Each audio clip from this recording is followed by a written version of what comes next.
Astaghfirullah.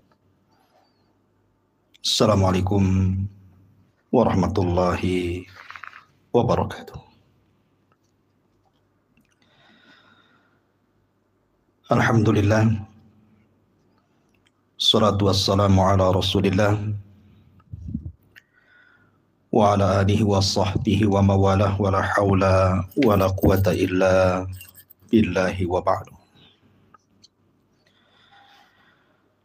Ma'asyiral muslimin wal muslimat dimanapun Anda berada, alhamdulillah di pagi hari ini dengan nikmat dan karunia Allah subhanahu wa ta'ala kita bisa kembali bermuajahah walaupun lewat media. Salawat dan salam kita hadiahkan kepada Rasul kita Nabi besar Muhammad sallallahu alaihi wasallam. Terlanjutkan kajian kita masih membahas kapan kiamat. Dan kita masih menjelaskan tentang tanda-tanda kiamat besar. Yang pertama, khuruj ad-dajjal, keluarnya Dajjal.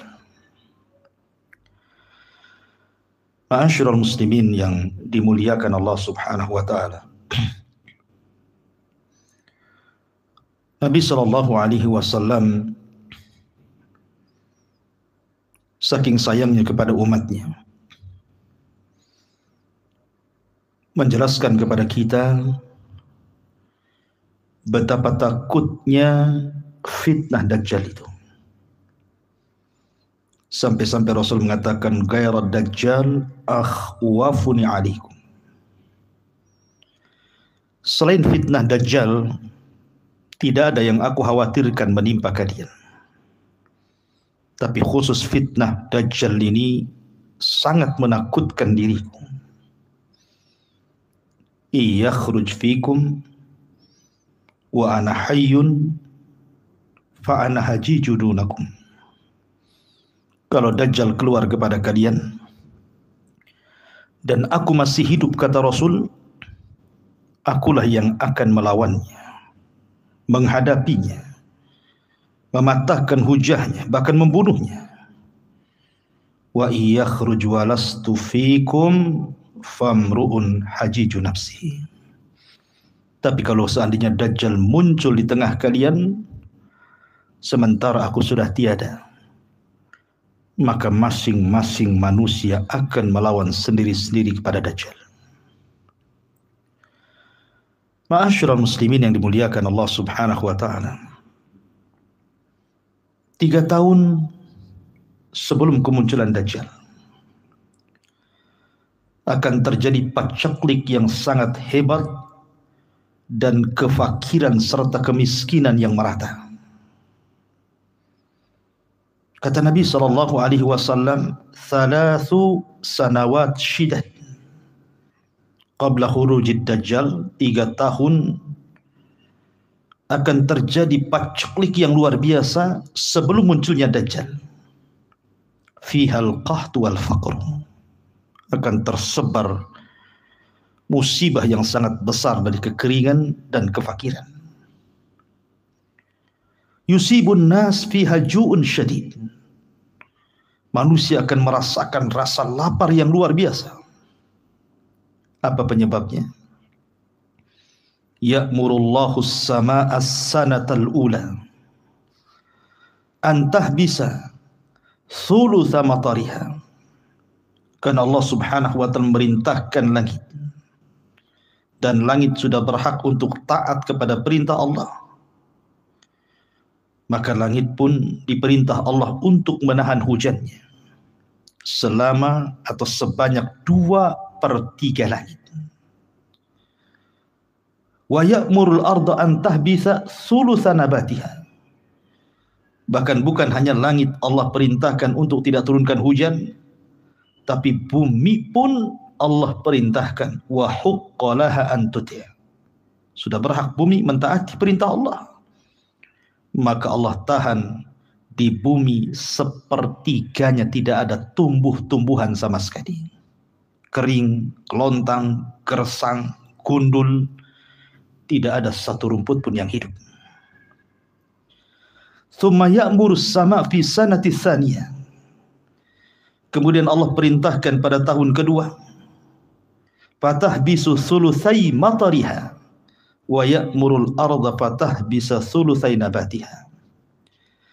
Maka Allah perintahkan pada tahun kedua, 2/3 langit dilarang menurunkan hujannya, dan 2/3 bumi dilarang untuk menumbuhkan satu tumbuhan sekalipun.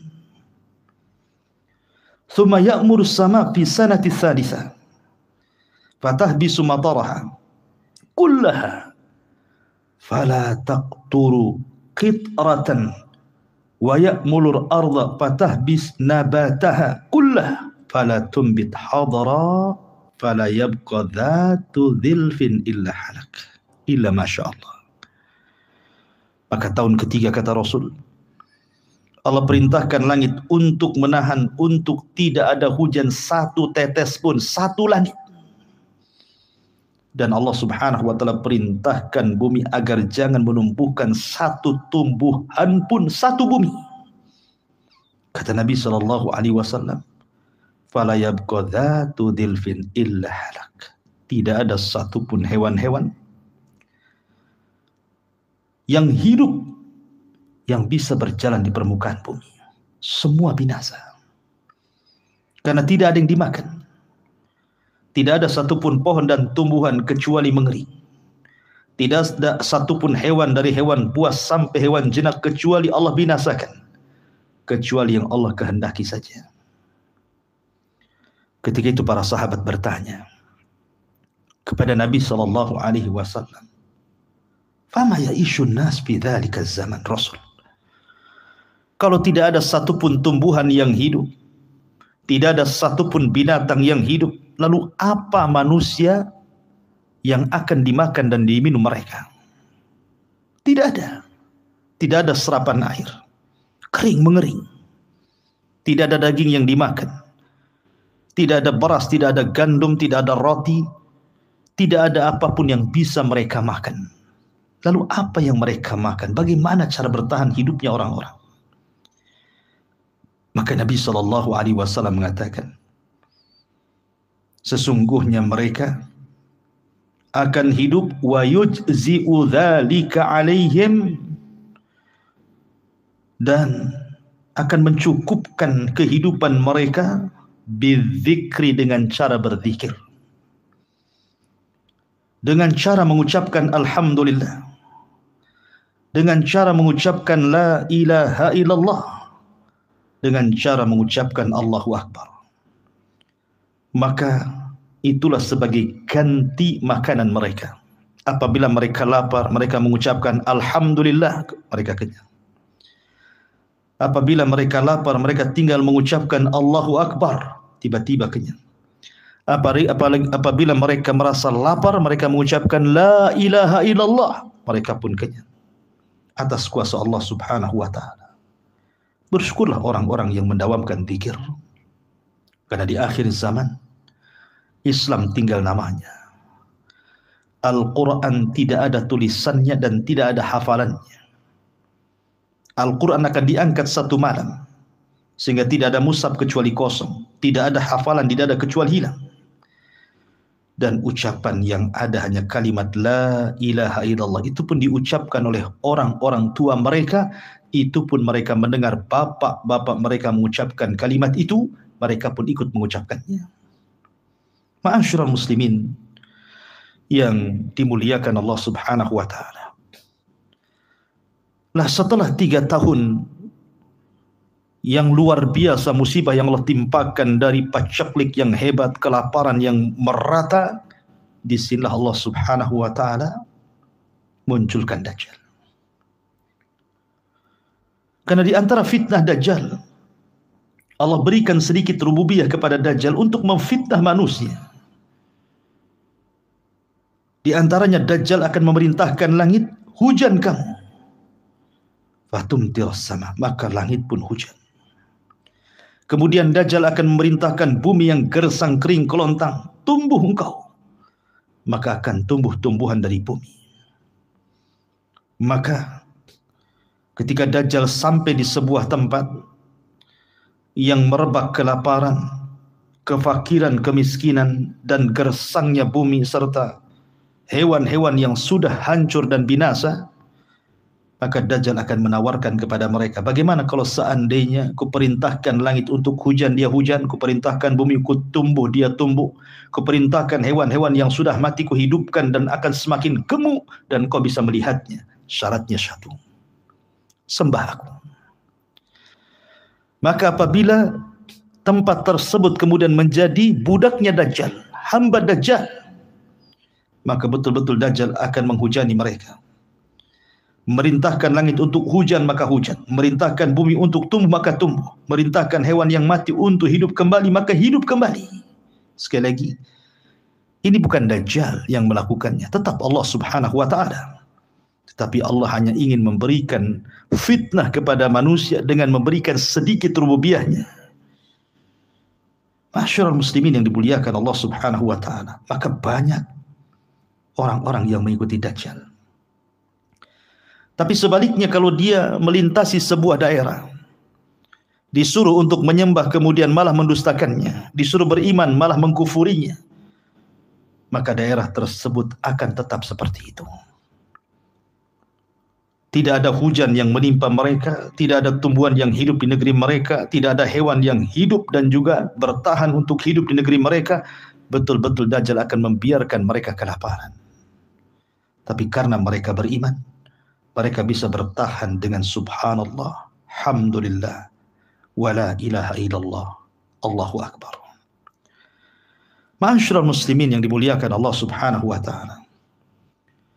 Bahkan Dajjal akan datang menemui manusia, kemudian mengatakan, ara'aita in ba'athtu ibilaka dhakhaman duru'aha idhaman. Bagaimana kalau seandainya aku bangkitkan kepada kalian unta-unta yang sudah mati dengan tubuh yang sangat besar dan susunya yang sangat segar? Apakah kalian mau mengakui ana rabbuk, saya Rabb kalian? Maka sebagian penduduk mengatakan na'am. Fatamassala lahu syayatin ala surati ibilihi. Maka Dajjal memerintahkan setan-setan untuk membentuk unta-unta yang sudah mati yang dimiliki orang-orang itu. Kemudian unta itu akan hidup, kemudian akan mengalirkan air susu dan daging yang sangat besar, padahal itu jelmaan syaitan. Tetapi bagi yang kufur, maka mereka akan ditinggalkan kelaparan. Bahkan lebih hebat lagi, Dajjal akan mengundang masyarakat orang-orang kampung. Kemudian akan mengatakan di hadapan orang kampung itu, ara'aita in ba'athtu abaka wabnaka wa man ta'rifu min ahlika ata'lamu anni rabbuk. Bagaimana pendapat kalian kalau seandainya kuhidupkan anakmu, bapakmu, ibumu, orang yang kau cintai, orang yang kau kenal? Maukah kau mengakui aku Rabbmu?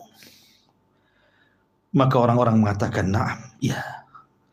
Maka Dajjal merintahkan syaitan agar yang satu membentuk anaknya, yang satu membentuk bapaknya, yang satu membentuk ibunya, yang satu membentuk orang-orang yang disayanginya. Kemudian orang-orang yang seolah-olah dihidupkan Dajjal akan mendatangi keluarganya dan mengatakan, wahai anakku, wahai suamiku, wahai istriku, wahai orang tuaku, orang yang di hadapan kalian adalah Tuhan, sembahlah dia. Maka banyak orang-orang jahil, akhirnya mereka pun tunduk dan menyembah Dajjal, terutama kaum wanita. Ma'asyiral muslimin yang dimuliakan Allah Subhanahu wa taala, Dajjal akan berjalan ke sana kemari, membawa nahran yajriyan, membawa dua sungai yang mengalir. Yang satu dilihatnya tampak air yang sangat jernih bersih, dan sebelahnya terlihat sungai yang penuh dengan api yang menyala-nyala dan menyambar-nyambar. Kemudian Dajjal memerintahkan manusia, kalau kalian masuk ke sungai yang jernih yang bersih ini, maka kalian akan selamat. Kalau kalian masuk ke sungai api yang menyala dan menyambar-nyambar, kalian akan binasa. Apa kata Nabi sallallahu alaihi wasallam? Kata Nabi sallallahu alaihi wasallam, fa in adraka ahad falyati an-nahra alladhi yarahu an-naran wal yughmid 'ainayhi thumma liyutati ra'sahu fayashrabu minhu fa innahu ma'un barid. Kata Rasul saking sayangnya dengan umatnya. Kata Nabi SAW, kalau engkau melihat seperti itu yang ditampakkan Dajjal kepada kalian, datangilah sungai yang ada apinya, yang menyambar-nyambar, yang menyala-nyala. Pejamkan kedua mata kalian. Kemudian tundukkan kepala kalian. Minumlah dari air itu. Karena sesungguhnya air itu adalah air yang sangat segar. Tapi kalau kalian masuk ke sungai yang sangat indah, yang sangat dingin, ketahuilah sesungguhnya kalian telah memasukkan diri kalian ke dalam api neraka. Begitulah fitnah Dajjal, kesana kemari membawa jannatu wan nar, surga dan neraka. Ma'asyiral muslimin yang dimuliakan Allah Subhanahu wa taala. Syekh Muhammad ibn Utsaimin rahimahullahu taala mengatakan, disebutkan bahwa saat awal mula Dajjal keluar, dia menyeru seolah-olah dia seorang dai, mengajak manusia ke dalam Islam. Kemudian akhirnya setelah banyak pengikutnya, dia pun mengaku nabi. Setelah kemudian banyak pengikutnya, terakhir dia pun mengaku dirinya Tuhan. Dan tidak ada dosa yang lebih besar melebihi orang yang mengaku Tuhan. Dan Dajjal berbeda dengan Fir'aun yang mengaku Tuhan. Berbeda dengan Namrud yang mengaku Tuhan. Berbeda dengan Bukhtun Nasr yang mengaku Tuhan. Berbeda dengan Dzunwas yang mengaku dirinya Tuhan. Karena Fir'aun, Namrud, Dzunwas, Bukhtun Nasr atau raja-raja yang mengaku dirinya mereka adalah Tuhan, mereka tidak diberikan sedikit pun dari rububiyah Allah. Mereka hanya bisa mengancam, kalau engkau tidak mengakui diriku Tuhan, maka mereka akan mengarahkan pasukannya untuk menghukumnya. Artinya bahwa orang yang mengakui Tuhannya Fir'aun, Namrud dan Dzunwas itu dalam tekanan. Mereka tidak yakin Fir'aun Tuhan, Namrud Tuhan, Dzunwas Tuhan, tapi dalam tekanan terpaksa mereka menuhankan Namrud, Fir'aun dan juga Dzunwas. Berbeda dengan Dajjal. Tidak dalam tekanan. Betul-betul mereka terfitnah, tersihir karena kehebatan Dajjal. Yang bisa memerintahkan langit hujan maka dia hujan, memerintahkan bumi tumbuh maka dia tumbuh, menghidupkan binatang-binatang maka dia hidup, menghidupkan keluarga mereka maka mereka hidup. Walaupun hakikatnya itulah sebesar-besar sihir yang datangkan Dajjal untuk memfitnah kita. Ma'asyiral muslimin yang dimuliakan Allah Subhanahu wa taala. Oleh karena itulah maka kita harus takut dengan fitnah Dajjal. Karena tidak ada satupun tempat di bumi illa sayatuha Dajjal, kecuali Dajjal akan menginjaknya. Illa Makkah wal Madinah, kecuali negeri Mekah dan kecuali negeri Madinah. Karena setiap Dajjal hendak masuk ke dua kota ini, dia tidak bisa karena dipagari oleh para malaikat yang mengurus pedangnya. Sehingga ketika dia hendak masuk ke Madinah, dia hanya berdiri dari kejauhan. Kemudian hanya bisa menghentakkan kakinya. Kemudian membuat gempa dua daerah tersebut, maka orang-orang munafik yang ada di dalamnya akan keluar ketakutan dengan gempa itu. Kecuali orang-orang yang Allah rahmati dari kalangan orang-orang yang beriman, mereka yakin tempat yang aman, mereka tidak akan keluar dari situ. Tapi orang-orang munafik, mereka ketakutan, mereka pun keluar dari dua kota tersebut, kemudian belakangan menjadi para pengikut Dajjal. Jangan kira Anda merasa tebal imannya, kuat pengetahuan agamanya, kemudian ingin berjumpa dengan Dajjal, kecuali Anda pasti mengikutinya.